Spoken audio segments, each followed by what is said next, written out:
because it's not all about I'm going to cut everybody that's unhealthy out of my life. Because come on, I mean, we're all messy. We would all get cut off too. Yeah. Absolutely, yeah, absolutely. We're going to get cut off because there's parts of us that are still healing. Yeah, absolutely. And so it's really, where am I at? Where am I at in these friendships? Being clear, being kind, being compassionate, and not trying to punish people, and not trying to punish yourself, because sometimes we can beat ourselves up over and over and over again. And letting go sometimes can be the most loving thing you can do with something. Maybe the friendship was for another time. Maybe it was for a season, right? Maybe it was for a lifetime. You don't know. Maybe stepping away is a growth. Hello, everybody, and welcome to A Better Way to Heal, where faith meets therapy. We've been talking about healing relationships during the holidays, but we really, through that conversation, we really decided we really wanted to do just one more episode, just talking about those one-sided friendships. That we'll talk a little bit more about what that means. But sometimes we have that friend that we walk on eggshells with, or it could be your spouse, but we're focusing on friends. Yeah, we are focusing on friends. But we have those people that it feels like nothing we do makes nothing we do is ever good enough. And I don't know. Sometimes maybe they feel that we're that friend. Mm-hmm. Yeah. And that's the thing with friendships. I always think that it's about lack of understanding. Mm-hmm. And sometimes to the fault of trauma, and sometimes to just, we don't have the tools. Right. We don't know how to extend grace and how to work through situations that make us uncomfortable. Yeah, absolutely. So one thing that we know, when friendships kind of feel like they're more work, so I have to do so much work with this friendship, and that might be the type of friendship that we might be talking about here. And, sometimes growth, when we're growing, it's painful. And it can be painful for us. It can be painful for our friends. And, so it's not always the other person. Sometimes it's us. Sometimes we have to look at us, and kind of look at what are some things that I could do differently. But we're really kind of, so I was watching The Neighborhood. I don't know if you've ever watched that show, but it is a funny little sitcom, I think on CBS. I don't know. I like to watch them on where you can play them back and skip all the commercials. Yes, streaming is. Yes, streaming. I don't do commercials. Yeah. See, I need to be as young as you, so I know those terms. Stop it. I don't know why she always acts like she's older than me like that. It's not that much of a difference. Yeah. We're the same generation. Yeah. Yes. Well, it feels different because your children are as old as my grandchildren. I started late-ish. I was 27 when I had my first one. Yeah. Yeah. And she's 18 now. So. Yeah. I was supposed to, 27. My baby was probably 11. And my oldest was probably about 11 at that time. So my first 27. Yeah. Well, I think sometimes that's better, right? It is. I was definitely not ready in my earlier 20s. I didn't feel ready at 27 to have it. But not that I wouldn't have had my child. I am grateful for that season. And I also can see the blessing for people that are done and get to then start their lives. So I think I got to be early 20s and make a lot of mistakes in my younger years without babies. So. So, all right. So now that we know it was streaming, so I'm streaming The Neighborhood, and there's the episode, the most recent episode that I watched was one where there's the premise behind The Neighborhood is there's a white family and a black family, and they live next to each other, and they've become kind of really close over the years. This is, I don't know, season 7 or something. I don't know, but the wives, Gemma and Tina, and Gemma is texting Tina because Gemma has been going through a rough time. Her husband Dave has just lost his job, and Gemma is like thanking Tina for being her best friend and telling her how much she loves her. Well, Tina, they show in a side view over here, is doing her nails. So she can't answer. So she answers and she's like trying to, and it hits the thumbs up button. So she's just said, I love you. Gemma has just said, I love you. And Tina gives her a thumbs up. Mm-hmm. Now, and when I was first telling Isa about this story, she kind of like, oh, wait a minute, because we all know, right? Because we're in the texting generation. I think sometimes people can text more than they can talk on the phone. That's me, honestly. I text a lot. Yeah. Yeah. And so we often have these miscommunications. So, I mean, it just kept spiraling down, right? And it come to find out, Gemma is steaming. I mean, she's just boiling and comes over to confront Tina. And Tina's like, I've just done my nails. I look so pretty. And Gemma comes in and she's all upset. And she's like, what's going on? She has no clue. And Gemma has worked this up into something way bigger than it is. And I think a lot of times with our friendships, we end up like that. You know, someone may take the time to put these pretty emojis in, and someone may be like in the middle of something, but don't want to leave their friend hanging. And so they just answer really quickly or abruptly. And it can come across as, well, I wish you would take more time with your text. Well, I value the connection. Yeah. And so, you know, I don't know if have you ever had? I have, and what I've learned, I've had those situations most of the time. I'm going to be honest. I can be perceived as the cold one, because and we just talked about this in Bible study. I don't like do small talk, and I don't necessarily have conversations about a lot of things that people tend to connect in a way. I go deep right away. I'm a very like go to the deep right away. And at the same time, I'm not fluffy with stuff either. So sometimes people can perceive that as me not being caring. I just care differently. I am not the type of friend that's going to do the shopping with you. I'm the type of friend that's going to sit and pray over you and cry with you. And I think those both friends have value. So I guess what I wanted to add to the story and my perception from not being a therapist and what I've learned and what God has helped me develop in relationships is to love people where they're at and to also understand where you are at so that you can communicate that in a way where we don't leave room for the enemy to slander either of us, right? The Bible says that love covers a multitude of sin. And when we choose to have friendships, it is an act of love. It's supposed to be a godly love. It's Jesus valued friendship, right? And he had misunderstandings with the disciples all the time. He had to correct them all the time. I'm like, okay, you're not understanding and you are crossing a line. And that's something that can be communicated in love. But I think the most important thing is understanding what your relationship is with a particular person and not holding them up to an expectation to fill the void in you that they're not even equipped to fill. It's unfair and unjust to hold people to a position in your life that should be full with you and God. Right. We share life with people.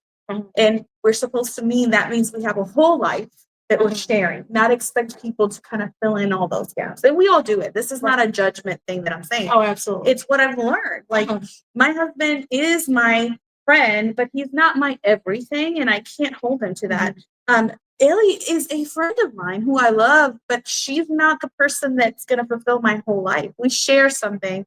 We share this podcast.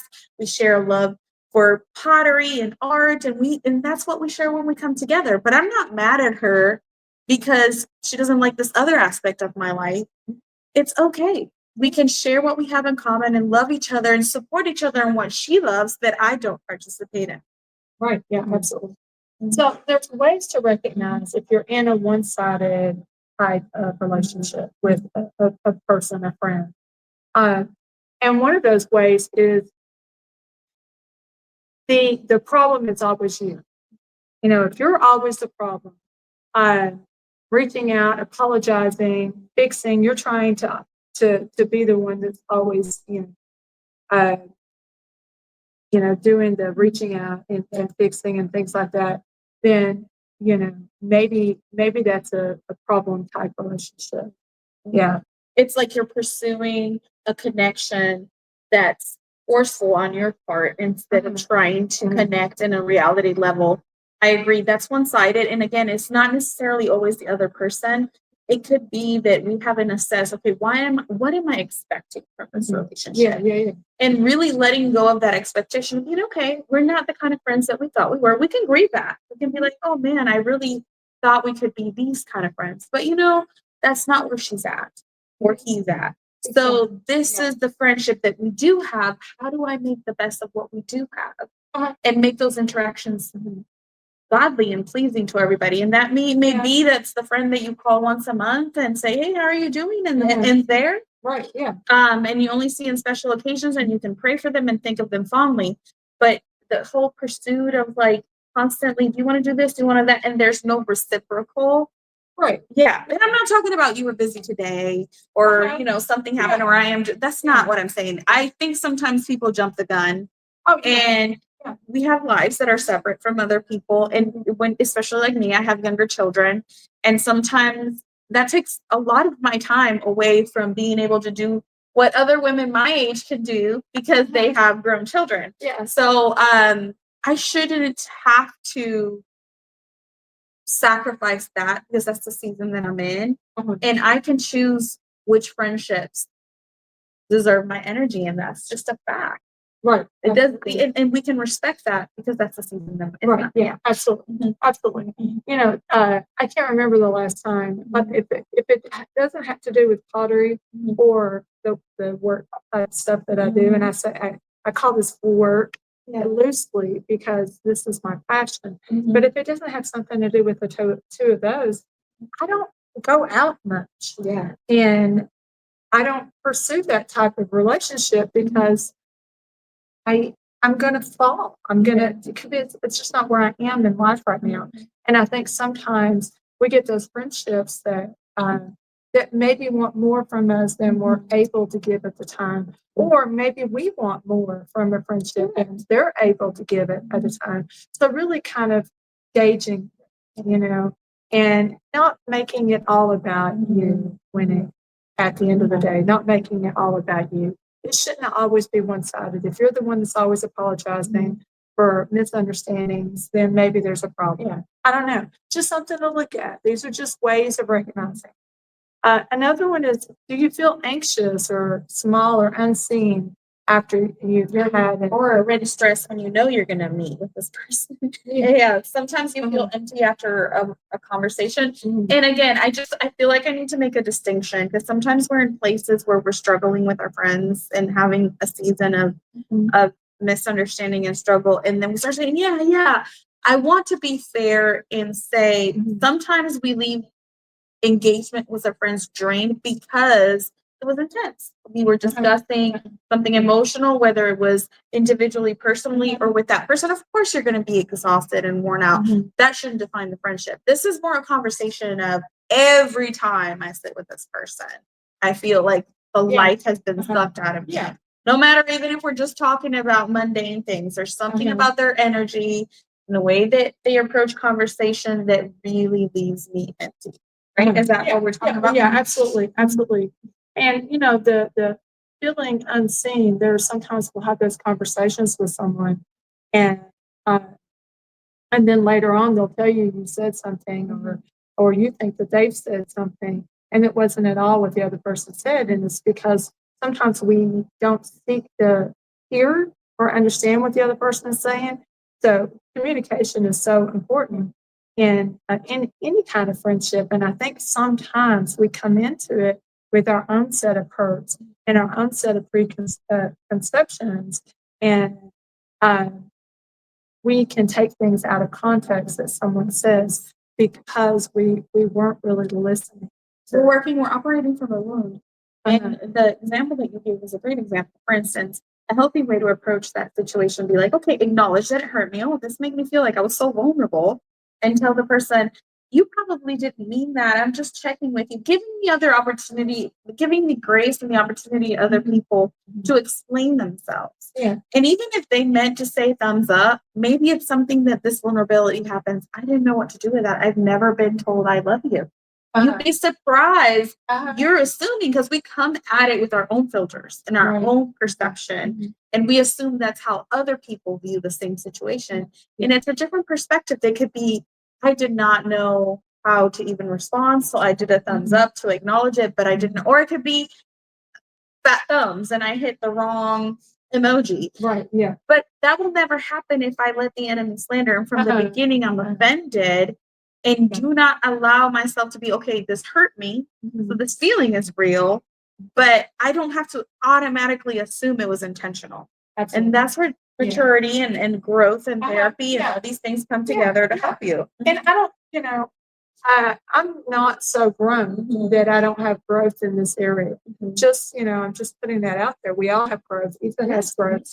I have growth. We all need to grow in areas. And, sometimes we have to reflect and say, what was my part in this? And sometimes we can have those friendships that rub us the wrong way. And it's not one thing that one person did. It's maybe your porcupine inner child, whatever you want to call it, is rubbing their porcupine inner child the wrong way. And it's like, okay, maybe you're recognizing these patterns. Like for me in my life right now, we have some pretty significant things going on in our family that we kept very private because that's, so you don't share these things. And so I might not be as attentive as I would have been maybe a year ago or maybe a year from now. I don't know. But we don't know what's going on. I tell people all the time, you don't know what that other person is carrying.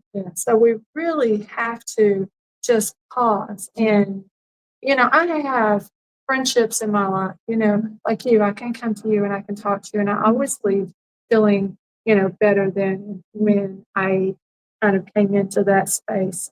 My best friend, I mean, I don't even have to say anything sometimes. And she's just there. She'll just, okay, I sense there's something going on. Let's redirect or let's do something. Or she'll, if she feels like maybe I've said something, that didn't quite sound right. Let me call her. Yeah. And she'll immediately, where I would want to withdraw, she'll immediately call me. And like, yeah, you're not doing this alone. I'm here. Yeah, I can see absolutely. behind the curtain and I still love you. Yeah. Yeah. And those are safe places that are created with relationship and working through it. Just like a marriage. When you work through certain things, you can overcome communication hurdles. Now, just like a marriage, it can be one-sided. Both of you have to be in agreement. There's some things we have to work on together in order to propel this friendship. Yeah. I do agree that biblically, even there are certain relationships that it's okay to create separation from. Yeah. And because if the other person is unwilling to see that there's something to work on or unwilling to respect boundaries, because we get to have boundaries. For instance, this is what I consider a healthy boundary in friendships. I can sit with my friend Elly, and if we have a mutual acquaintance or a friend, and she comes to me with a concern and wants to pray, I can have that conversation. Now, when it turns into gossip, when it turns into just airing people's things out for the purpose of judgment, I am the first one that's going to be like, I don't want to talk about that. And that's a boundary for me. And I won't be rude original, but if it's something that persists, that every time we get together, all you're doing is criticizing somebody that we have in common, I am going to have a problem with that and I'm going to avoid you. I'm just going to be like, okay, I already brought it up and that's all you want to talk about all the time. I mean, again, I'm not saying that I don't sit with a friend and we can't discuss. We're like, oh, I'm so worried about what happened to Kendra. And I'm using as an example. We've never done that. Actually, never have done that. But it's a common friend that we have. That's one thing. We go to the same church. Let's be like, let's pray that healing, whatever. I'm making stuff up. It's nothing that's ever happened. But nothing. It's made up. That's different. That I can do. And I sat with Kendra and we prayed and talked and discussed mutual friends with love because she used to run our marriage ministry and we've done that. But you can tell when it's a spirit of this is heavy as my friend, I'm worried about this friend, then let's all gang up on her and not be friend with her anymore. There's a difference on I'm going through the struggle and it's so frustrating. Right. And of course, you have relationships that are closer than others. Like how she talks to Jay about other friendships, it's going to be different than how she talks to somebody else. And that's discernment and where the spirit of truth and the honesty with yourself comes. But I also get to have a boundary with people and be like, yeah, I don't feel comfortable having those conversations with you. That's actually happened to me to somebody that's me here. Somebody called me to talk about them.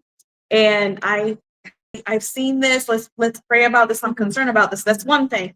But to come and talk badly about them with me, like, it's the wrong person to tell me this. You know, he's still my husband. I'm not going to sit here and break it down. I believe friendships are like that too. I would do that for Elly. Anybody that comes to me, even if I agree with it, you'll never know.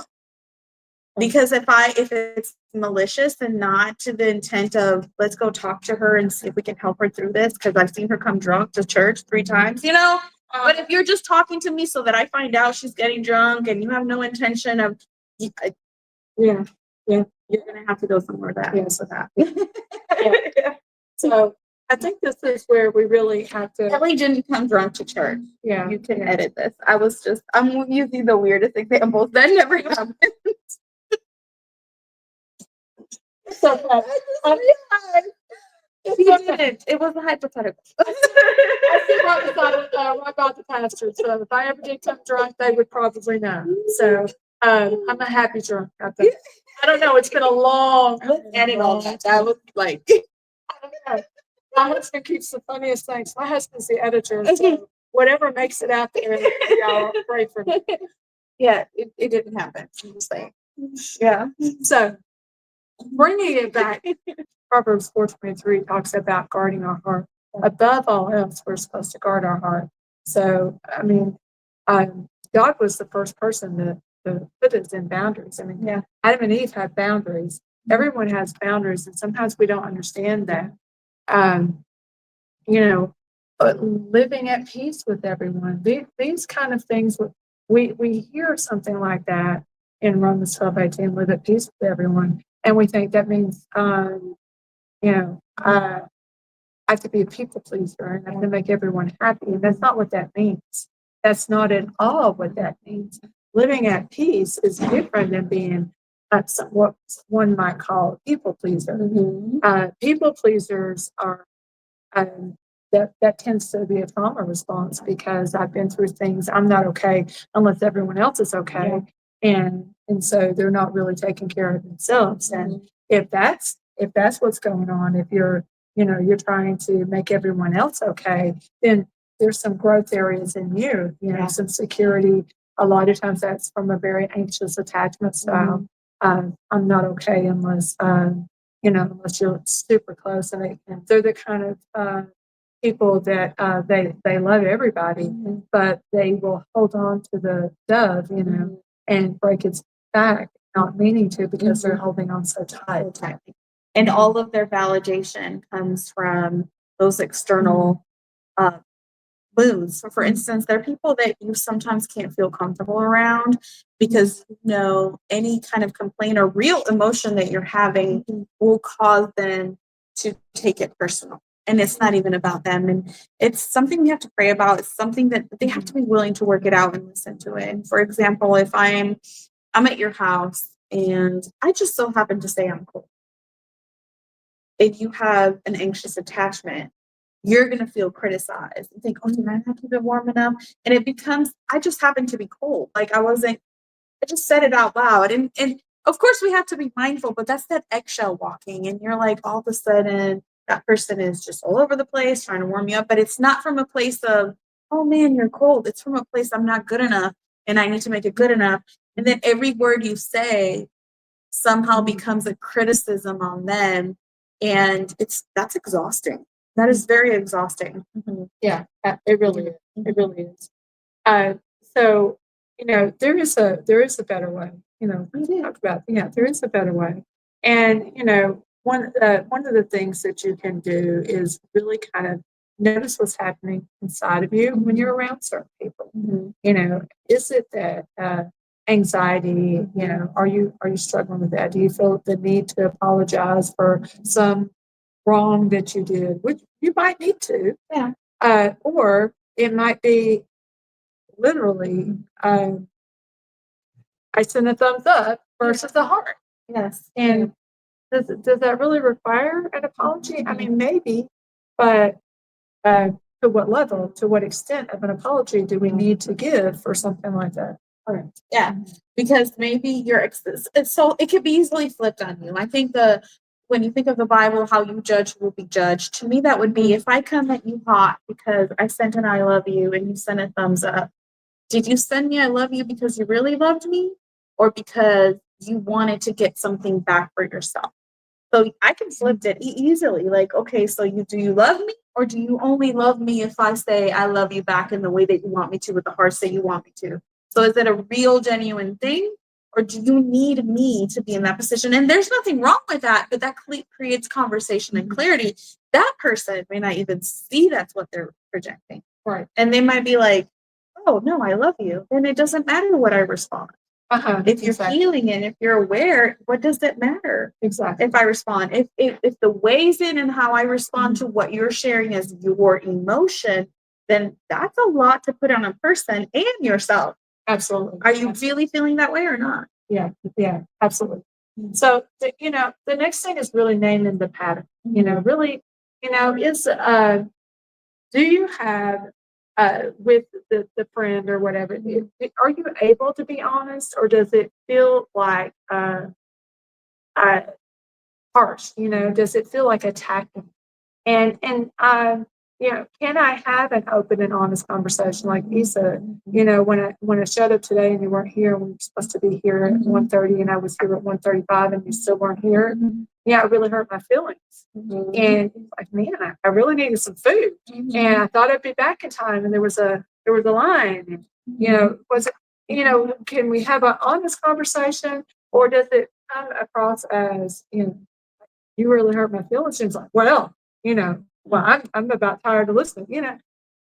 We can. It's are we defensive when we have a conversation? Are we able to have a conversation? But there are some people in my life that, and this is not. I mean, this is me being transparent here. But sometimes I don't even want to have a conversation because I'm afraid that it'll be taken out of context, or that nothing I say will be right. So I'd rather not say anything, which is unhealthy, 100% unhealthy for me. So I'm working on that. It's a growth thing. But can we sit down and have an open and mature conversation? Because we're all going to bump. So we're different people. So iron sharpens iron because it bumps with itself, right? Like it bumps. And it's not a pleasant sound. And it can create sparks. All kinds of things happen when iron sharpens iron. The point is, we're both being honest. I think when both parties are being honest and receptive and understand that there's some hurdles to go through and are working individually on themselves, when you do the iron sharpens iron, it's more purposeful, because when an iron worker is doing that, they already have a tool in mind that they're going to put together, whether it's a sword or another hammer. So there's already a mission and a purpose. So I feel like when you go back and you're working on yourself, and the purpose is, I'm going to be the best version of myself, and I'm going to allow others to be the best version of themselves, and those might not be the same thing. You come together with an intent and the mission. If it's friendship, okay, that means it's two people sharing their lives. Right. Yeah, absolutely. So the next thing is nurture. So we want the better way is really notice, name, nurture. And I love that, the 3 N's: notice, name, nurture. So we want to nurture. Sometimes that nurturing is we have to take a break. We have to take a step back. Sometimes it's taking a step forward. But either way, whether I'm taking a step back or we're taking a step toward reconciliation, or, toward understanding, and either way, doing it respectfully, because we're all part of the same body of Christ, or we're all part of this human race, whether or not we're part of the same body of Christ, because we're not all, we're, we have relationships in our life that maybe Christian, maybe not. Even a relationship that's not Christian is still a good, can still be a good relationship. So I don't want to assume that we're only talking about Christian brothers and sisters. Just relationships. I mean, how else are you going to redeem the world as a believer if you're a believer?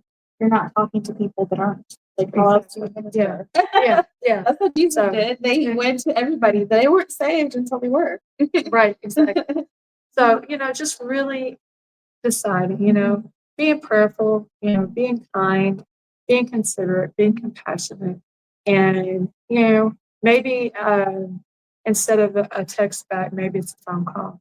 And even if it's a text back or a phone call, just being kind with your words.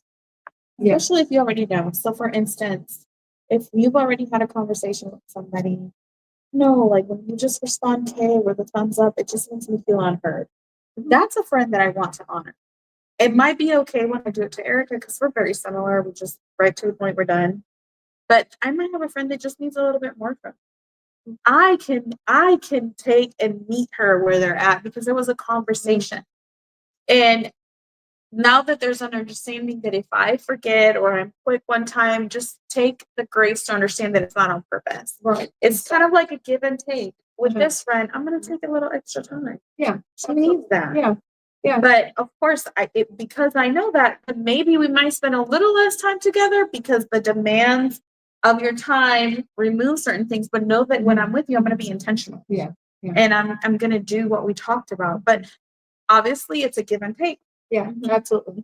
So as we start closing it out, we really just want to look at, some of the things we've talked about is really boundaries. And that's about being, clear, it's not punishment, but it's really about seeking clarity about, what are healthy relationships and unhealthy relationships and relationships that I'm working on. Because it's not all about I'm going to cut everybody that's unhealthy out of my life. Because come on. I mean, we're all messy. We would all get cut off too. Yeah, absolutely. Yeah, Yeah, absolutely. We're going to get cut off because there's parts of us that are still healing. Yeah, absolutely. And, so it's really, where am I at? Where am I at in these friendships? Being clear, being kind, being compassionate, and not trying to punish people, and not trying to punish yourself because sometimes we can beat ourselves up over and over and over again. And letting go sometimes can be the most loving thing you can do with something. Maybe the friendship was for another time. Maybe it was for a season, right? Maybe it was for a lifetime. You don't know. Maybe stepping away is a growth. Yeah. I mean, we have friendships that are just starting families and friendships with the empty nesters. And of course, that's going to change the dynamic depending on where you're at. And it doesn't mean that person was bad. It's just they're in a different season. If I have a friend with babies, I'm going to understand they're going to be more tired. They're going to potentially want more time to do more relaxing things. They don't necessarily want to go out to too many activities because it depends on their personality as well. But that's an understanding. That's like, don't feel bad if they don't say yes to every invitation or every party or just they're in a different season. Yeah, absolutely. Absolutely. And the last thing we really want to talk about is guard your peace. Honestly, guard your peace. God honors healthy space. So, just having healthy space in your life can be helpful. And, for me, I know that, like I said, this year has really been a time of soaking. And like I said, at the beginning, kind of our family's been going through some things this year. So I haven't been as emotionally available as I typically am. And that's something I'm going to work on in 2026. But, if you're my friend, hopefully you understand that and you can meet me where I am. Maybe give me a little bit of grace while I work through some things. Yeah, sure. And it's grace. Grace and love the same. It's essentially the golden rule. Treat others as you would like to be treated. And that doesn't mean that you're going to force on people what you like. It's more like you're going to give people the grace to let you know who they are, respect boundaries, and also sometimes having the discipline to remove yourself if you see that your patterns are harmful to that person and be like, I don't have the tools to do this right now. And instead of causing more harm, maybe I just need to take a step away. Yeah. Absolutely. Well, I think this has been a good episode. Probably a hard episode. We would love for you to, if you have those one-sided friends, if maybe you are one of those one-sided friends, really listen to this. Listen to our heart. This is not to beat anybody up. Share this with a friend. Keep it, like it, share your story, share your testimony with us. We'd love to hear it. So, Thank you for watching or listening. yeah. And I pray that you come and follow, subscribe to YouTube so that you can see previous episodes and not miss the next one. Thanks for watching. Thank you. Bye-bye. Thank you for watching us. We really appreciate you being here. If you enjoyed the episode, like, subscribe, share with a friend, and join us next time. Thank you. Bye-bye.